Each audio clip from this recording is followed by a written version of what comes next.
All right, let's talk about cybersecurity compliance. I know, for a lot of small and medium-sized businesses, that phrase just sounds like a massive headache, right? But what if we've been looking at it all wrong? Today, we're going to flip the script and reframe compliance not as a burden, but as your single greatest strategic advantage. First, let's just start with a number that should make everyone's ears perk up. $200,000. That's the average cost of just one data breach for a small or medium business. Think about that. For many companies, an incident like that isn't just a bad quarter. It can literally be a business-ending event. And a threat? Well, it's not slowing down. Not at all. This year alone, we've seen a 20% surge in ransomware attacks.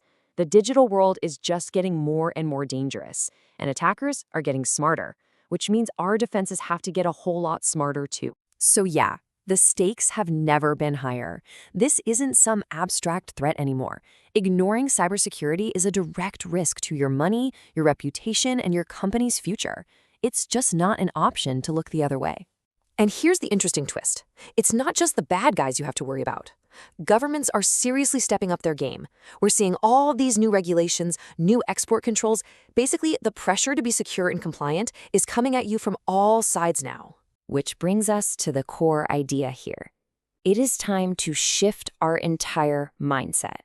Let's stop seeing compliance as just another chore on the to-do list and start seeing it for what it really is. Your shield in a pretty hostile digital world. And this slide really nails the difference. You know, the old way of thinking was all about just ticking a box for some regulator. The new, much smarter mindset sees compliance as a proactive way to control risk, a fundamental safeguard for your entire operation. This really gets to the heart of it. We're not just talking about buying some new software or doing a one-time audit. This is about a cultural shift, making risk management a part of how everyone in your organization thinks and acts every single day.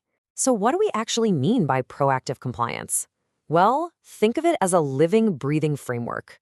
It doesn't just sit around waiting for threats. It's actively hunting for weaknesses to strengthen your defenses, making sure your business can take a hit and keep on running. Okay, so that covers the why. Now let's get into the how. In this next part, we're going to lay out a super practical action plan with key strategies you can actually use to build that strong defense we've been talking about. Every strong defense needs a solid foundation. First, you've got to know the rules of the game. Are you in an industry that has to deal with GDPR or HIPAA? Second, don't try to reinvent the wheel. Use proven guides like the NIST framework. And third, you can't protect what you don't know you have. So keep a detailed list of all your assets and check your risks on the regular. You know, one of the most powerful ideas in all of security is also one of the simplest. It's called the least privilege principle. All it means is that your marketing intern probably shouldn't have access to the company's financial records, right? You give people access only to what they absolutely need to do their job. It's simple, but it dramatically shrinks your vulnerabilities if an account ever gets hacked. Now, let's talk about the absolute non-negotiables. These are the technical measures every single business needs. Turn on multi-factor authentication, MFA, everywhere.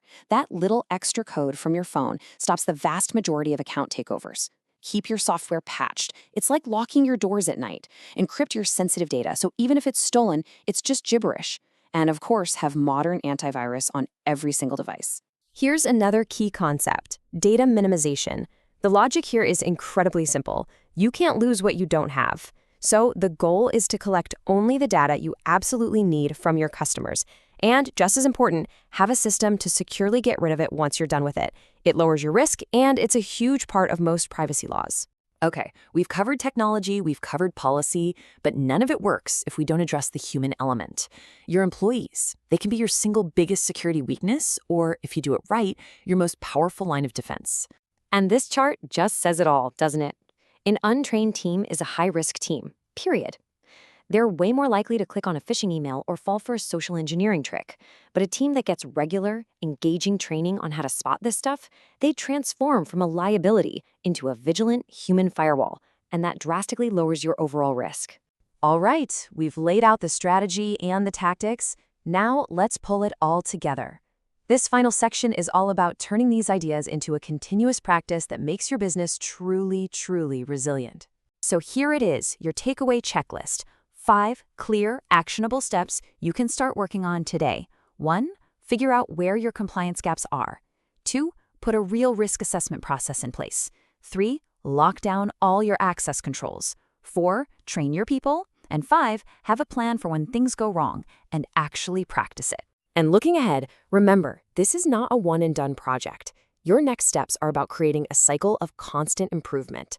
That means doing regular audits to stay on track, not being afraid to call in experts when you need help, and always investing in the education and tools that keep your team sharp. Because at the end of the day, when you really prioritize compliance, you're doing so much more than just preventing a disaster. You're building trust with your customers, you're making your whole operation more resilient, and you're positioning your business to win. So, we'll leave you with this final thought. The threats out there are real and they're changing all the time. The only question that really matters now is, have you raised your shield? Is your business ready?